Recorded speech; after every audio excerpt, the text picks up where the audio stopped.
कुछ important macro economic factors जिनका stock market और कुछ स्पेसिफिक इंडस्ट्रीज के ऊपर स्ट्रॉन्ग इंपैक्ट पड़ता है। पहला फैक्टर क्रूड ऑयल।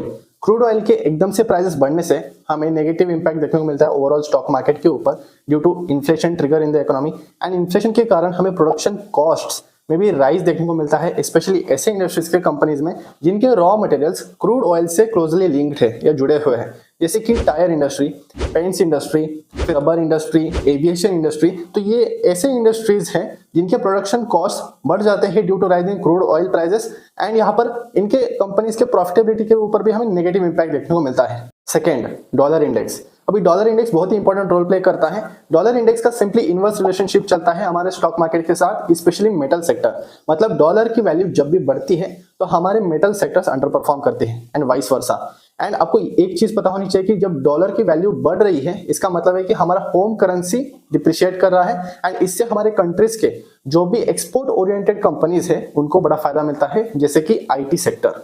तो मेटल सेक्टर और डॉलर इंडेक्स का रिलेशनशिप पता होना चाहिए आपको, और करेंसी डिप्रिसिएशन से किन कंपनीज को फायदा हो सकता है, एक्सपोर्ट ओरिएंटेड कंपनीज को। अभी जो तीसरा फैक्टर है वो है मॉनेटरी पॉलिसी। अभी मॉनेटरी पॉलिसी का फर्स्ट ऑब्जेक्टिव होता है कि किसी भी देश के इन्फ्लेशन को कंट्रोल करना।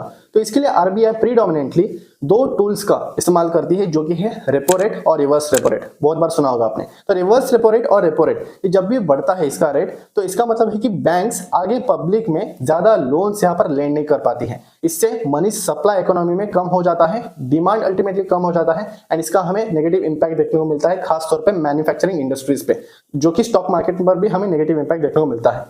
फोर्थ, जो सबसे इंपॉर्टेंट फैक्टर है वो है political stability and government policies.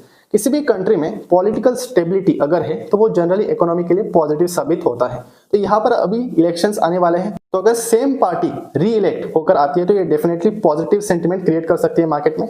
And उसके साथ ही हमें गवर्नमेंट पॉलिसीज के ऊपर भी नजर रखनी चाहिए कि गवर्नमेंट किस पर्टिकुलर इंडस्ट्री को ज्यादा पुश दे रही है। एंड ये कुछ इंपॉर्टेंट गवर्नमेंट के वेबसाइट्स हैं जहां पर आपको वैल्यूएबल इनसाइट्स मिल सकते हैं।